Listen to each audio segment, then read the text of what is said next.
Hello student, आज का topic है कैबिनेट मिशन योजना। यह वीडियो आपको क्विक रिवीजन में हेल्प करेगा। आइए इसकी शुरुआत करते हैं। आप किसी भी स्टेट के पीसीएस एग्ज़ाम के लिए तैयारी कर रहे हैं तो ये वीडियो आपके लिए उपयोगी है। ब्रिटेन में 26 जुलाई 1945 को एटली के नेतृत्व में ब्रिटिश मंत्रिमंडल ने सत्ता ग्रहण की। नौसेना विद्रोह के बाद 19 फरवरी 1946 को द्वितीय विश्व युद्ध के बाद भारत सचिव लॉर्ड पैथिक लॉरेंस ने भारत में संवैधानिक सुधारों के लिए एक शिष्टमंडल भेजने का निर्णय लिया। कैबिनेट मिशन 24 मार्च 1946 को दिल्ली आया। इसके अध्यक्ष भारत मंत्री लॉर्ड पैथिक लॉरेंस थे तथा अन्य दो सदस्य स्टेफोर्ड क्रिप्स अध्यक्ष बोर्ड ऑफ ट्रेड थे तथा A.V. अलेक्जेंडर जो कि नौसेना मंत्री थे। कैबिनेट मिशन ने त्रिस्तरीय शासन व्यवस्था को सुझाया, प्रांतों के छोटे अथवा बड़े गुट बनाने के अधिकार की पुष्टि की तथा प्रांतों को आ, ब और शा 3 श्रेणियों में विभक्त किया। 16 मई 1946 को कैबिनेट मिशन ने अपने प्रस्तावों की घोषणा की। इसके प्रमुख प्रस्ताव थे। पहला प्रस्ताव था भारत की एकता बनाई रखी जाएगी। दूसरा प्रस्ताव था मुस्लिम लीग की पाकिस्तान की मांग ठुकरा दी गई। तीसरा प्रस्ताव भारत एक संघ होगा जिसमें ब्रिटिश प्रांत तथा देसी रियासतें शामिल होंगी।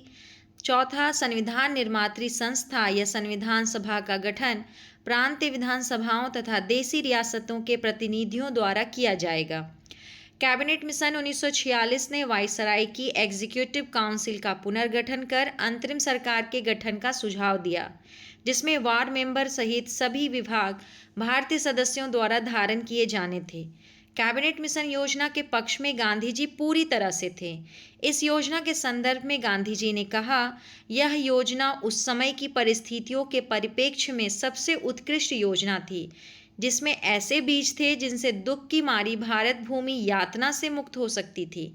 मौलाना अबुल कलाम आज़ाद कैबिनेट मिशन के भारत आगमन के समय भारतीय राष्ट्रीय कांग्रेस के अध्यक्ष थे। अब क्वेश्चंस देख लेते हैं। पहला क्वेश्चन है, कैबिनेट मिशन की अध्यक्षता किसके द्वारा की गई थी? Option A Lord Attlee, option B Stafford Cripps, option C Clement Attlee और option D Sir P Lawrence यानी कि पैथिक लॉरेंस। ऑप्शन डी सही हो जाएगा। सर पी लॉरेंस इसकी अध्यक्षता कर रहे थे। व्याख्या देख लीजिए। ब्रिटेन में 26 जुलाई 1945 को एटली ने नेतृत्व में ब्रिटिश मंत्रिमंडल ने सत्ता ग्रहण की। नौसेना विद्रोह के बाद 19 फरवरी 1946 को द्वितीय विश्व युद्ध के बाद भारत सचिव लॉर्ड पैथिक लॉरेंस ने भारत में संवैधानिक सुधारों के लिए एक शिष्टमंडल भेजने का निर्णय लिया। कैबिनेट मिशन 24 मार्च 1946 को दिल्ली आया। इसके अध्यक्ष भारत मंत्री लॉर्ड पैथिक लॉरेंस थे तथा अन्य दो सदस्य स्टेफोर्ड क्रिप्स तथा A.V. अलेक्जेंडर थे। नाम तीनों का याद कर लीजिए, बार बार क्वेश्चन पूछा जाएगा। दूसरा क्वेश्चन, 1946 के कैबिनेट मिशन का नेतृत्व किया गया था। अभी क्वेश्चन पूछा गया था। Option A sir Pethick Lawrence द्वारा। ठीक है, आगे बढ़ते हैं। तीसरा क्वेश्चन, इनमें से कौन कैबिनेट मिशन के सदस्य नहीं थे? 3 नाम आपको याद रखना है, उसके अलावा जो नाम हो उसको टिक लगा दीजिए। Pethick Lawrence, Wavell, Stafford Cripps, A.V. Alexander. तो बी जो है वेवेल, उनका नाम नहीं था, टिक लगाइए। ऑप्शन बी सही हो जाएगा। आगे क्वेश्चन देखते हैं। चौथा नंबर क्वेश्चन, निम्नलिखित में से किसने 1946 के कैबिनेट मिशन का नेतृत्व किया था? क्वेश्चन फिर रिपीट है, sir Pethick Lawrence. Option C सही हो जाएगा। द्वितीय विश्व युद्ध के बाद 1946 में कौन भारत आया था? 5वां नंबर क्वेश्चन है, क्रिप्स मिशन आया था, कैबिनेट मिशन आया था, वेवेल योजना आया था या साइमन कमीशन आया था? तो ऑप्शन बी सही है, कैबिनेट मिशन आया था। छठा क्वेश्चन, निम्नलिखित में से किस एक ने भारत के लिए त्रिस्तरीय शासन व्यवस्था का प्रस्ताव किया था? ऑप्शन ए नेहरू समिति ने, ऑप्शन बी साइमन कमीशन ने, ऑप्शन सी क्रिप्स मिशन ने, ऑप्शन डी कैबिनेट मिशन ने। तो कैबिनेट मिशन जो आया था वो त्रिस्तरीय शासन व्यवस्था का प्रस्ताव लेकर आया था। कैबिनेट मिशन मार्च 1946 में भारत पहुंचा। इस मिशन के सदस्य स्टेफोर्ड क्रिप्स अध्यक्ष बोर्ड ऑफ ट्रेड थे, पैथिक लॉरेंस भारत सचिव थे और एवी अलेक्जेंडर नौसेना मंत्री थे। इसने त्रिस्तरीय शासन व्यवस्था को सुझाया, प्रांतों के छोटे अथवा बड़े गुट बनाने के अधिकार की पुष्टि की तथा प्रांतों को आ, बा और सा 3 श्रेणियों में विभक्त किया गया। अगला क्वेश्चन देखिए, 1946 का कैबिनेट मिशन 3 कैबिनेट मंत्रियों से गठित था। निम्नलिखित में से कौन इसका सदस्य नहीं था? आपको 3 नाम बिल्कुल याद होना चाहिए। जो 3 नाम है उसके बाद चौथा दिखा है उसको टिक लगा दीजिए। Option A Pethick Lawrence, B Alexander, option C Stafford Cripps और डी लॉर्ड एमरी। तो डी हो जाएगा आंसर। लॉर्ड एमरी नहीं थे इसके सदस्य। क्वेश्चन नंबर 8, निम्नलिखित में से कौन एक कैबिनेट मिशन का सदस्य नहीं था? फिर वही क्वेश्चन है, 3 नाम जो आप याद करके रखे हैं उसको देखिए, चौथा नाम टिक लगाइए। लॉरेंस हैं, क्रिप्स हैं, अलेक्जेंडर हैं, तो बी जॉन साइमन को टिक लगाइए, ऑप्शन बी। अगला क्वेश्चन, क्वेश्चन नंबर 9, इन व्यक्तियों में से कैबिनेट मिशन का सदस्य नहीं था? William Wood, Pethick Lawrence, Stafford Cripps और अलेक्जेंडर। तो ऑप्शन ए सही है, विलियम वुड इसके मेंबर नहीं थे। अगला क्वेश्चन, इसका प्रस्ताव मई में आया। इसमें अभी भी भारत को विभाजन मुक्त रखने की आकांक्षा थी, जिसका ब्रिटिश प्रांतों से मिलकर बने एक संघीय राज्य का स्वरूप होना था। उपयुक्त उदाहरण का संबंध है किससे? साइमन कमीशन से, गांधी इरविन पैक्ट से, क्रिप्स मिशन से या कैबिनेट मिशन से? तो ऑप्शन डी सही है, कैबिनेट मिशन से। 16 मई 1946 को कैबिनेट मिशन ने अपने प्रस्तावों की घोषणा की। ये प्रमुख प्रस्ताव थे। पहला, भारत की एकता बनाई रखी जाएगी। दूसरा, मुस्लिम लीग की पाकिस्तान की मांग ठुकरा दी गई। तीसरा, भारत एक संघ होगा जिसमें ब्रिटिश प्रांत तथा देसी रियासतें शामिल होंगी। और चौथा, संविधान निर्मात्री संस्था या संविधान सभा का गठन प्रांतीय विधानसभाओं तथा देसी रियासतों के प्रतिनिधियों द्वारा किया जाएगा। अगला क्वेश्चन देखिए, क्वेश्चन नंबर 11, कैबिनेट मिशन योजना के विषय में निम्नलिखित में से कौन सा कथन सही नहीं है? ऑप्शन ए कहता है प्रांतीय समूहीकरण, ऑप्शन बी भारतीय सदस्यों वाला अंतरिम मंत्रिमंडल, ऑप्शन सी पाकिस्तान की स्वीकृति, ऑप्शन डी संविधान निर्माण का अधिकार। ऑप्शन सी गलत है, पाकिस्तान की स्वीकृति। अभी हम लोग पढ़े कैबिनेट मिशन ने कहा कि एकता बनी रहेगी, कोई विभाजन नहीं होगा, तो पाकिस्तान की मांग को ठुकरा दिया, तो ऑप्शन सी सही हो गया। 12 नंबर क्वेश्चन, निम्नलिखित में से किसने वायसराय की एग्जीक्यूटिव काउंसिल के पुनर्गठन का सुझाव दिया, जिसमें वार्ड मेंबर सहित सभी विभाग भारतीय नेताओं द्वारा धारण किए जाने थे? साइमन कमीशन 1927, शिमला सम्मेलन 1945, क्रिप्स मिशन 1940 या कैबिनेट मिशन 1946? तो इसका सही आंसर है कैबिनेट मिशन 1946 का ये सुझाव था। आगे बढ़ते हैं, अगला क्वेश्चन। पहले इसका व्याख्या देख लीजिए। कैबिनेट मिशन 1946 ने वायसराय की एग्जीक्यूटिव काउंसिल का पुनर्गठन कर अंतरिम सरकार के गठन का सुझाव दिया, जिसमें वार्ड मेंबर सहित सभी विभाग भारतीय सदस्यों द्वारा धारण किए जाने थे। अगला क्वेश्चन है क्वेश्चन नंबर 13, स्टेटमेंट है 3, पढ़ के देखिए। कैबिनेट मिशन के संदर्भ में निम्नलिखित में से कौन सा या कौन से कथन सही हैं या हैं?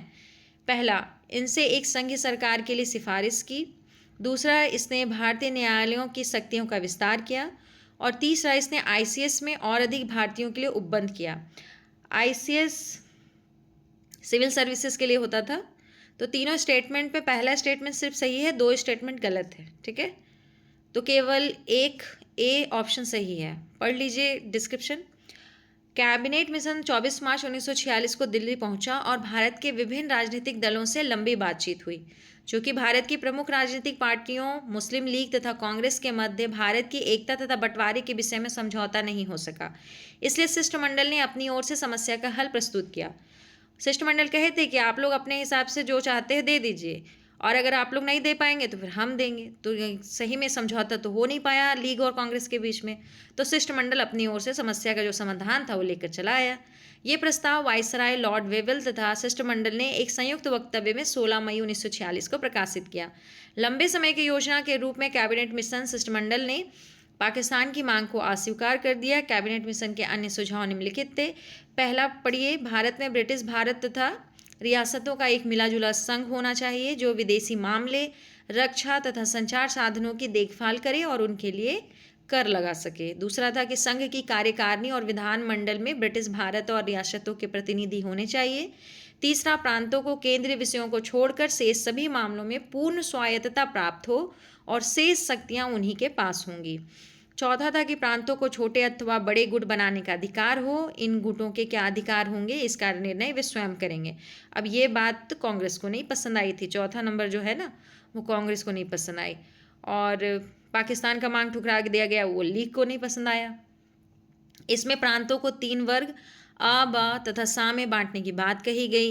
हिंदू बहुसंख्यक प्रांत जैसे कि मद्रास, बम्बई, मध्य प्रांत, संयुक्त प्रांत, बिहार, उड़ीसा, ये सभी वर्ग आ में रखे गए। उत्तर पश्चिम के मुस्लिम बहुसंख्यक प्रांत, पंजाब, सीमा प्रांत तथा सिंध वर्ग ब में होंगे तथा वर्ग सा में बंगाल तथा असम को रखा गया। इस प्रस्ताव में न्यायालय की शक्तियों तथा आईसीएस में भारतीयों की संख्या बढ़ाने संबंधी प्रावधान नहीं था। इसके बारे में भी बात हुआ, लेकिन इसमें प्रावधान नहीं था। आगे पीछे बात होगा, क्योंकि सिविल सर्विसेज के बारे में बात नहीं होगा तो नेतृत्व कैसे प्राप्त होगा, और भारत को सिविल सर्विसेज के द्वारा ही तो रेगुलेट किया जाता है। चौथा number question, cabinet mission Bharat में आया। ऑप्शंस देखिए, फरवरी 1942, मार्च 1942, अप्रैल 1942, मई 1942, उपयुक्त में से कोई नहीं, उपयुक्त में से एक से अधिक। तो ऑप्शन ई सही हो जाएगा। 1942 तो ऑप्शन में है, केवल आया तो 1946 में था ना, तो सारा का सारा ऑप्शन गलत हो गया। अगला क्वेश्चन, नीचे 2 कथन दिए गए हैं जिनमें एक को कथन ए तथा दूसरे को कथन आर कहा गया है। कथन ए, 1946 में मुस्लिम लीग ने कैबिनेट मिशन प्लान के लिए दी गई अपनी स्वीकृति वापस ले ली थी। कारण आर में दिया गया है कि 1946 में गठित अंतरिम सरकार में मुस्लिम लीग शामिल हुई थी। देखिए, दोनों स्टेटमेंट अपने अपने जगह पे सही है, लेकिन दोनों एक दूसरे का व्याख्या नहीं कर पा रहा है। तो ऑप्शन बी सही हो जाएगा कि कथन ए तथा कारण आर दोनों सही है, परंतु कारण आर कथन ए की व्याख्या नहीं करता। क्यों नहीं करता? देखिए, कैबिनेट मिशन प्लान को बहुत अनिच्छा के साथ कांग्रेस और लीग ने स्वीकार कर लिया। बात कहाँ कहाँ जाके फंसा, प्रांतों का गुट बनाने का जो बात था वो पसंद नहीं आया कांग्रेस को, और पाकिस्तान के मांग को ठुकरा देने से लीग को ये बात बिल्कुल पसंद नहीं आया। यानी कि ये जो कैबिनेट मिशन आया ना, कांग्रेस को पसंद आया ना लीग को पसंद आया, लेकिन अनिच्छा के साथ दोनों को स्वीकार तो करना ही पड़ा। 10 जुलाई 1946 को जब नेहरू ने यह कहा कि समूहीकरण अनिवार्य नहीं है तथा समूह ब और शाह के राज्य असम और उत्तर पश्चिम सीमांत प्रांत समूह में शामिल होने से इनकार कर सकते हैं, इसके बाद मुस्लिम लीग ने कैबिनेट मिशन प्लान को अस्वीकार कर दिया तथा सीधी कार्रवाई का प्रस्ताव किया। बाद में वायसराय ने कांग्रेस के जवाहरलाल नेहरू को अंतरिम सरकार बनाने का निमंत्रण दिया। इसमें मुस्लिम लीग को भी सम्मिलित होने को कहा गया, लेकिन वो लोग तो बोले कि नहीं, हम नहीं शामिल होंगे। परंतु बाद में वायसराय के पुनः सुझाव देने पर उसने मुसलमानों के हितों की रक्षा के लिए 13 अक्टूबर 1946 के प्रस्ताव द्वारा इसमें सम्मिलित होना स्वीकार कर लिया। अतः स्पष्ट है कि कथन और कारण दोनों ही सही हैं, परंतु कारण कथन की व्याख्या नहीं करता है। ठीक है, अगला क्वेश्चन, कांग्रेस के निम्नलिखित नेताओं में से कौन एक कैबिनेट मिशन योजना के पक्ष में पूरी तरह से थे? अभी हम लोग पढ़े कि कांग्रेस को भी पसंद नहीं आया, लीग को भी पसंद नहीं आया, लेकिन महात्मा गांधी को बहुत पसंद आया था। ऑप्शन ए है महात्मा गांधी। ऑप्शन और भी देख लीजिए, लेकिन ए सही आंसर है।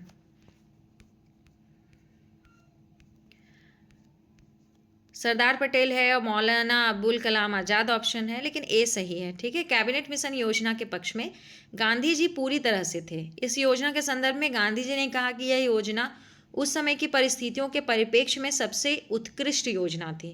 इसमें ऐसे बीज थे जिनसे दुख की मारी भारत भूमि यातना से मुक्त हो सकती थी। ठीक है, जब आपसे क्वेश्चन पूछे कि कैबिनेट मिशन को लेकर के कौन खुश थे, तो महात्मा गांधी खुश थे।